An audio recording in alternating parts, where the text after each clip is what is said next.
everyone. Welcome back to Daily Kaylee's 13 Days of Halloween. Today's episode is about Mr. Cruel. Now, Mr. Cruel was an Australian child rapist, a serial rapist, and he has never been captured, never been identified. We have very little forensic evidence of his crime scenes, so we have not been able to track him down. We don't have a very solid sketch of him.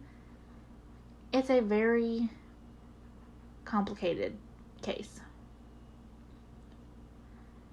Mr. Cruel, he is known for attacking 3 girls in the suburbs of Melbourne, Australia.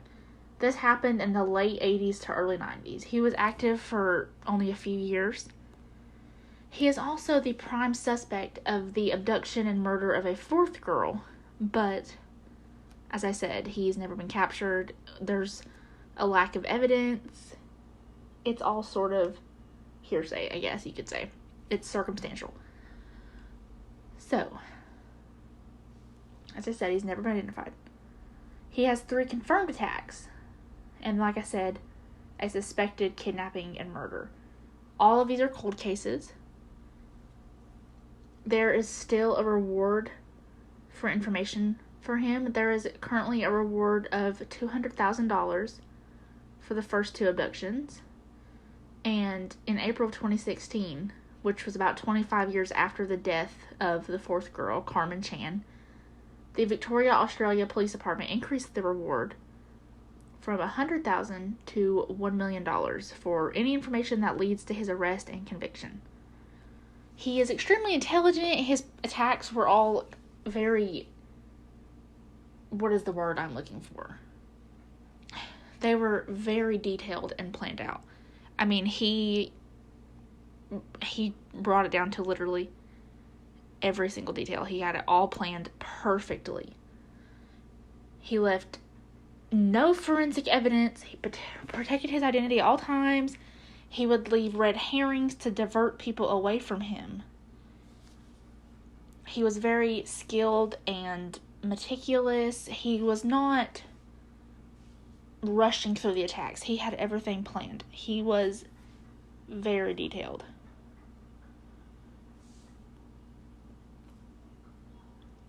On August 22nd, 1987, a man wearing a ski mask broke into a family home at 4 a.m. He was armed with both a knife and a handgun.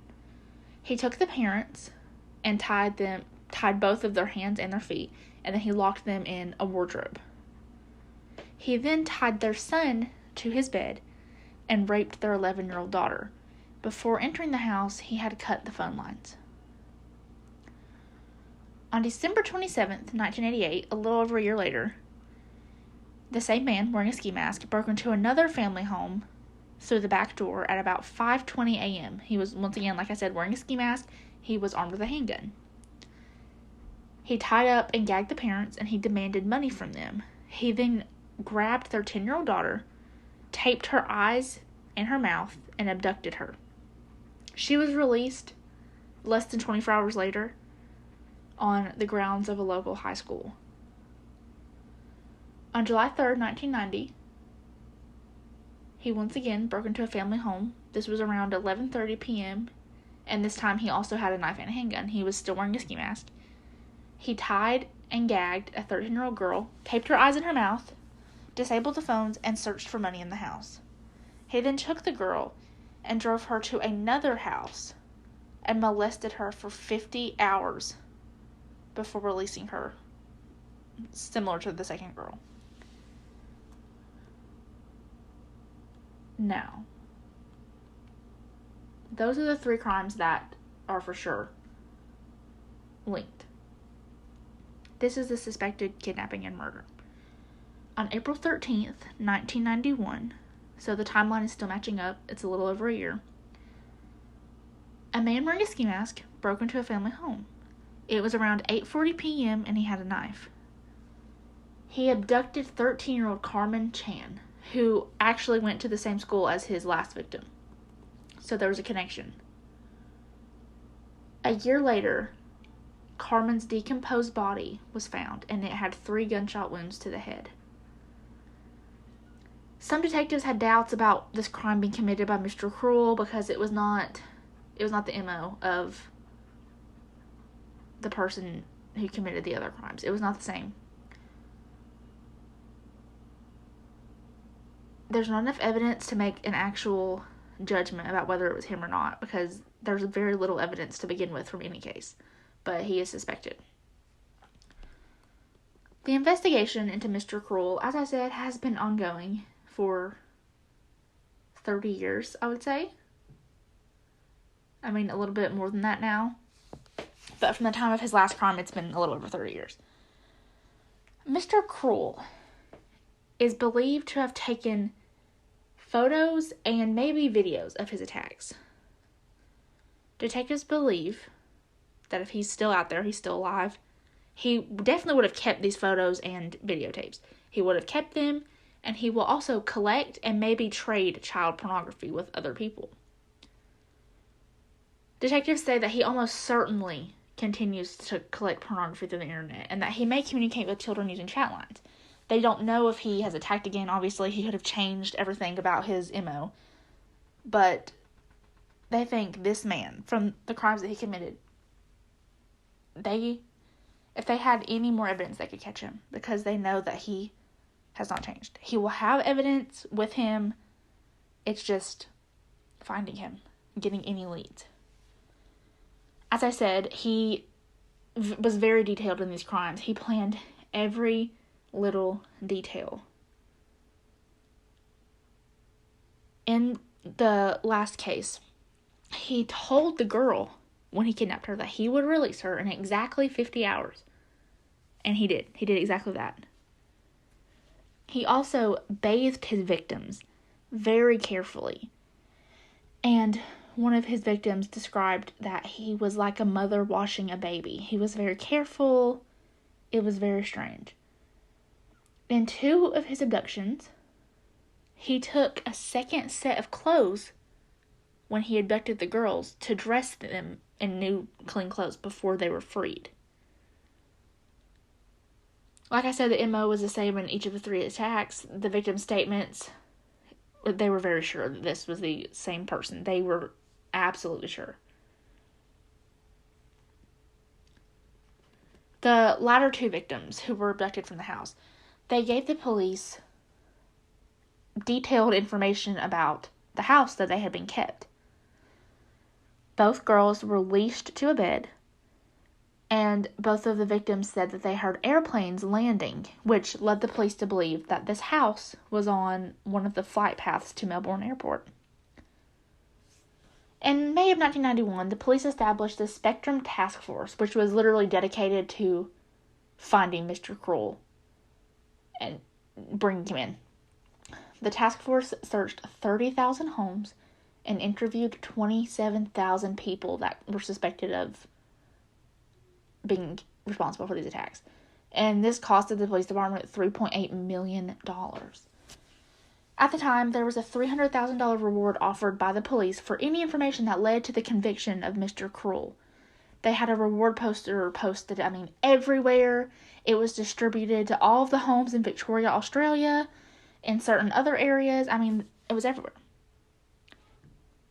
However, 3 years later, in January 1994, it was disbanded. They had found absolutely nothing. They had no leads.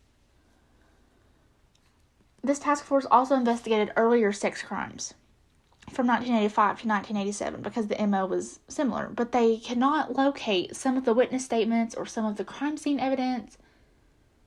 It was a mess.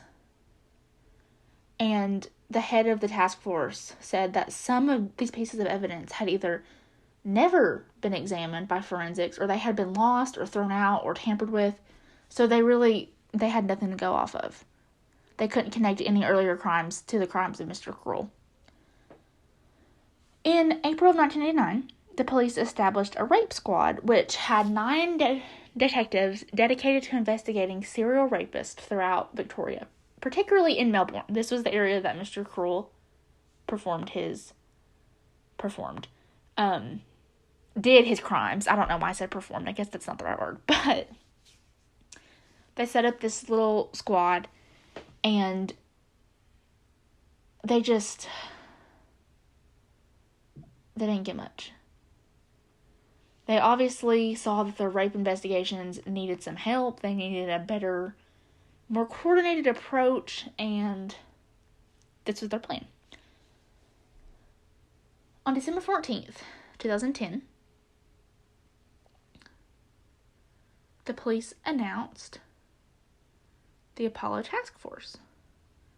It had been established about 8 months earlier, and they were finally ready to kind of use this task force.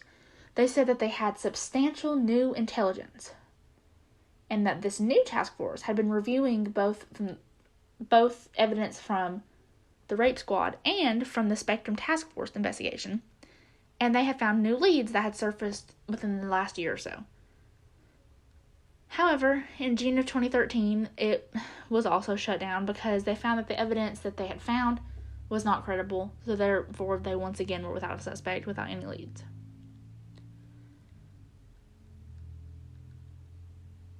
On April 9th, 2016, the Herald Sun newspaper published details of the Spectrum Task Force information. They had 7 suspects, and they had notes on these suspects, known as the Sierra Files. These notes were produced in collaboration with the FBI. They had witness statements from the victims and their families. They posted this hoping someone would come forward with information. No one did. And on April 13th, 2016, on the 25th anniversary of Carmen Chan's murder, this is when the reward was increased to $1 million. And that was 8 years ago. Almost 8 years ago.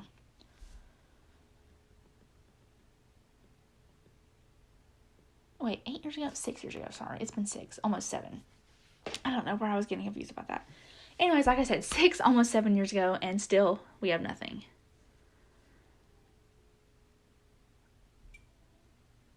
This is probably one of the shortest episodes I have had in a very long time, because there's just nothing about Mr. Cruel, and he is obviously so sinister and so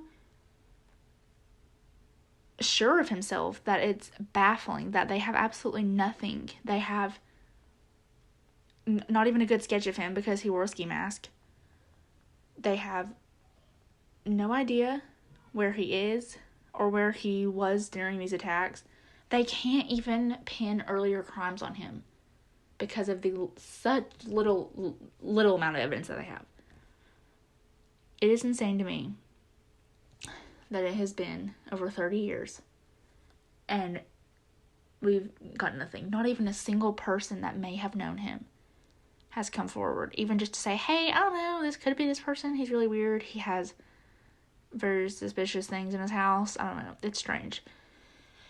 My opinion is that he is obviously a recluse. He has issues. I'm sure he is not close to any family, or maybe his family is deceased at this point.